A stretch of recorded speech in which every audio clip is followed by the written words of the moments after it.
Lost puppy. When I was 6 years old, my favorite thing to do was explore the woods by my house. I never went into the thicket alone. My friend Ethan liked to join me, but sometimes it would just be me and my neighbor Katrina, who was 7 years old at the time. To get to the woodsy area, you had to first cross a large tree fallen over a small ravine. Usually I would never do now, but at that age, I was absolutely fearless. My friends and I spent many days daring each other to cross back and forth over the tree without using our arms for balance at all. One particularly dreary summer day, I asked Ethan and Katrina to explore with me, but Ethan wasn't feeling too well, so he stayed home. Katrina and I set off to the obscure path that led to the fallen tree and spent a couple hours in the woods.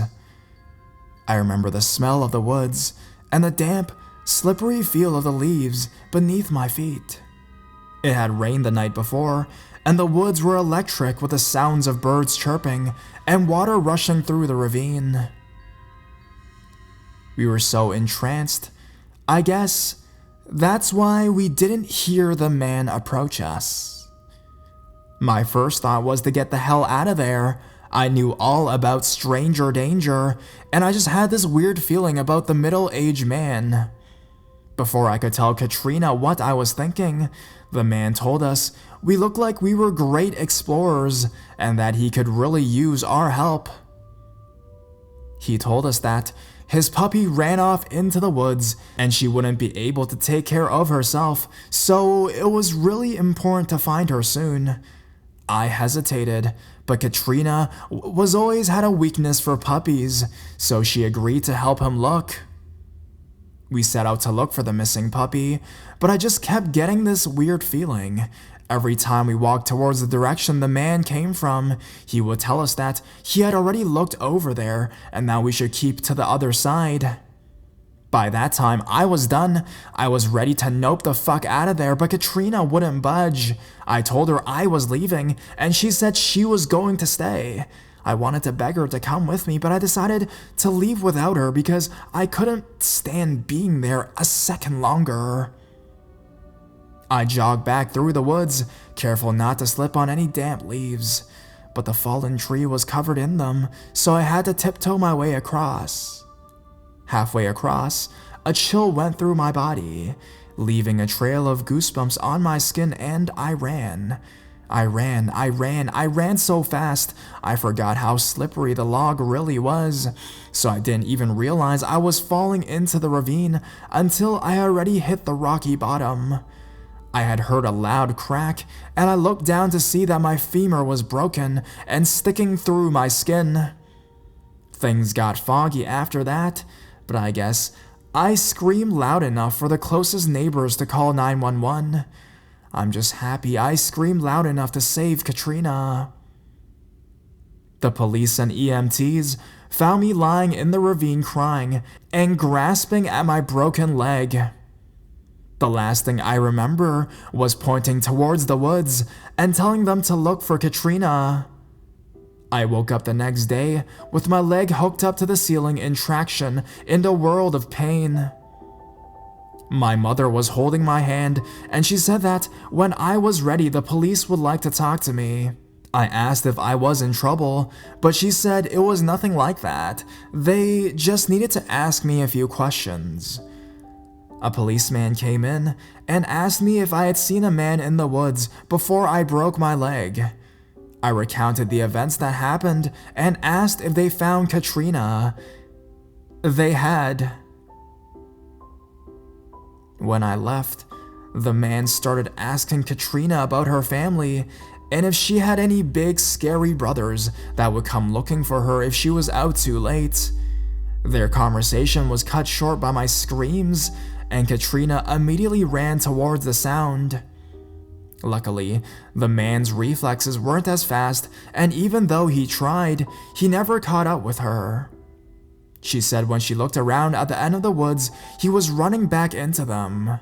She thought that maybe he was gonna get help. Turns out, there was no lost puppy. The policeman never found the creepy man, but they did find a bag hidden in the bushes by where we first spotted him. Inside the bag, there was some rope, duct tape, and a pair of binoculars. Sometimes I have nightmares about what could have happened that day, and even now, I get chills when I go into the woods. So, let's not meet creepy man in the woods.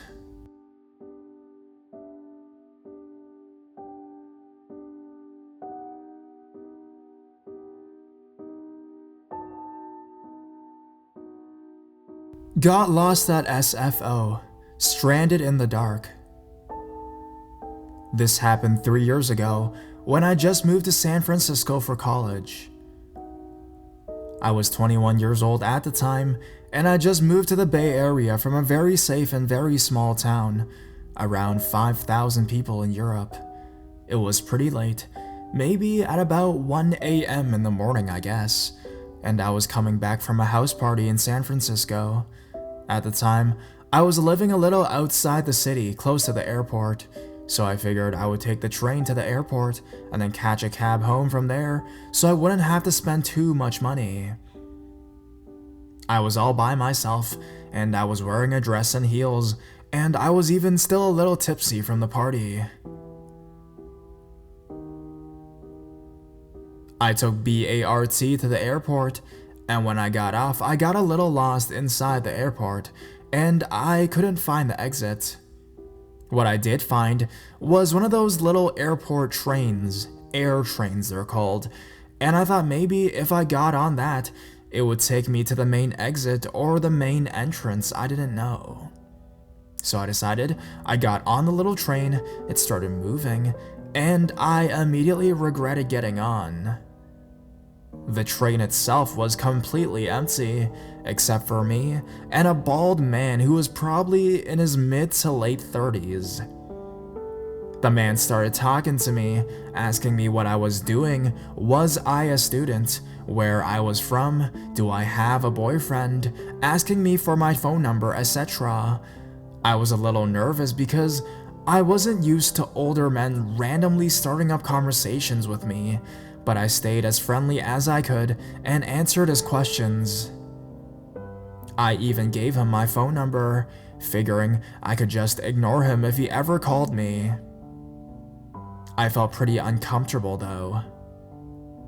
The train eventually stopped, and when we got off, I realized that taking the air train had been a big friggin' mistake. It had dropped us off somewhere outside on the other end of the airport, and there was nothing around us but darkness. No people, no lights, only dark buildings and nothing else. I started walking towards the main entrance, but it was pretty far away. I was walking fast, but the man caught up with me. We were literally the only people there, walking along in the dark. I was pretty creeped out by then. He starts telling me that I should not be out by myself and that it is dangerous. Then, he pulls out a huge knife. My heart started racing, and I could not believe this was happening. He shows me the knife and tells me that it's so dangerous out here, and that he has it to protect himself. I don't even remember how I reacted to that. I think I just nodded and said, "Ah, okay," and then just started walking a little bit faster. How the fuck did he think I was going to react? We're all alone in the dark and he pulls out a knife on me. My heart racing, I finally reached the main entrance of the airport and got in a cab right away without another word to the man. Thank God nothing happened, but I was honestly very, very scared. Thinking back still gives me the creeps. When I laid in bed that night, still very much creeped out, my phone vibrated. He had sent me a dick pic.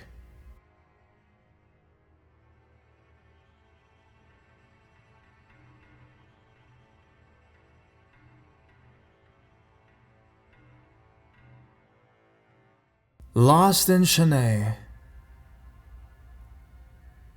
I'm currently traveling around Southeast Asia, and I've come across some odd people, and this is the story of one of those encounters. About 2 to 3 weeks ago, I was still in India. I had just left a friend's place in Bangalore and was heading towards the east coast. The place I decided to go was to the city of Chennai, which, according to one of my mates back in Bangalore, was dead boring and crocodile infested. Sounds brilliant, I thought, and hopped on the late night train. After 4 air-conditioned and thus freezing hours on the train, it was nearing 11 and dark as hell when I got to my destination. Having spent 2 weeks in India, I was used to the pestering a young blonde girl has to face, walking around alone with a massive backpack, an expression of not knowing where the fuck she's at stretched across her face. So at first, I got to fight my way through the cabbie shouting at me on full volume. "Taxi, taxi, where are you going? Auto, madam," they shouted, as is the norm. After exiting the station, I was determined to find a cheap hotel in the vicinity. According to my plan, I was only passing through. I run into a nice enough chap wanting to help me out, as they all do. But after it was established that he no English, but he still wanted to go with me to his car, I bid adieu and started walking. Only seconds later, he caught up to me, now another man with him, and this one, he could English alright. Still, I was surprisingly not interested in getting into his car, but they kept following me until my knight and shiny as you can get in India armor showed up. I assume he told them to fuck off in Hindi, and then offered to walk me to a hotel right next to where we were. After a quick make sure we're not alone look around, I approved. I'm used to the mad traffic around there, so I found him trying to hold my hand while crossing the road uncalled for and thus alarming. In India, men do not touch women they've just met. Not surprisingly, he requested a double room when we got to the hotel, and that was my cue to get the hell out of there, which I did by waving a taxi that took me to the beach just a few blocks away. Now even more lost and discouraged, I started walking towards the nearest bus stand, and lucky enough, the bus was headed back to the central station and the driver, a laughing man, didn't accept any payment from me. Round 2. Started walking to the opposite direction than the first round, just to make sure I wouldn't run into the same guy again. I didn't. After only a couple 100 meters, a random guy started to talk to me, like they always do. But this one's English is very good. He spoke fluently and with a slight New York slang. Rakesh is his name, and he works from a New York law firm stationed right there in Chennai, so he seemed very trustworthy. I offered him a cigarette, but being a lawyer, he said he can't smoke at the station grounds. He seemed to be extremely law-abiding. He told me he could help me find the cheap hotel I was looking for, and that he wouldn't try and drag me to a shared one. He lives here, he said with a smile. He then turns the conversation into smoking and smoking up, asked me if I do it, and whether I'd be interested in scoring some tonight. Luckily for him, I was. He had just broken up his engagement and wanted to get high for the first time in 5 years, and I was on board, as long as we stayed in public, I thought, but didn't say so. No need. He seemed to get how sketchy the situation was. So we went on a small scoring gig with a tuk-tuk and rolled a spliff, smoked it, walked around for a bit, and decided to take a taxi somewhere. He'd show me around town, all on him. The poor student in me was very, very grateful. At around 4 a.m. in the morning, I was finally ready to head back to the center to get that hotel room, and Rakesh asked the cabbie in Hindi to take us back. I was coming down from the high I was having. I was tired, and I was in safe hands. Except I wasn't.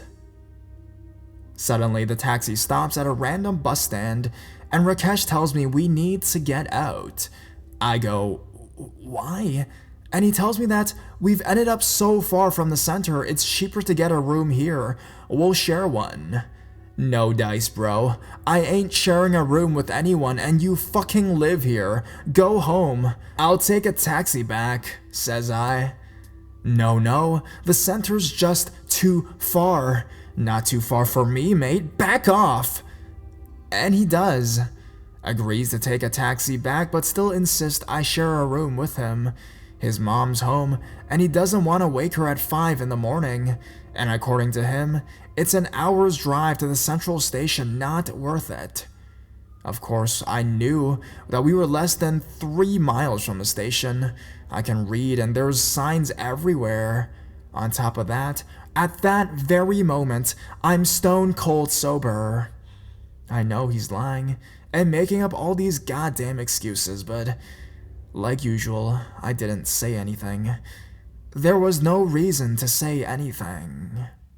With my luck now, there was no room in any hotel I went to, so I decided to hit the station in hopes of an early morning train to Calcutta. But of course there wasn't one, and of course Rakesh heeled along. I couldn't stop him, but there was no need either. The station was packed throughout the night. He did get the best idea ever though. He'll come with me if I get a train. He had 2 days off of work. I told him there was no way in hell that would happen, and he left it at that. When the morning sun finally rose, we set out again to find a room for me and only me. I made it very clear, and finally, I found one. Getting Rakesh to leave took around 20 odd minutes, but I managed. It was 9 a.m. in the morning as I got to bed, and I slept well into the evening. Until I was woken up by someone banging on my door, and yeah, you guessed who it was. This time I just told him how odd and strange and creepy his behavior was, how freaked out I was, and where he should shove his excuses to the side. I also suggested that he could fuck off and just leave me the hell alone. And seeing his expression, I'd enjoy doing this even more. He left. I slept through the night and got the hell away from Chennai early the next morning. Sorry for all the mistakes, and as you can see, my storytelling sucks.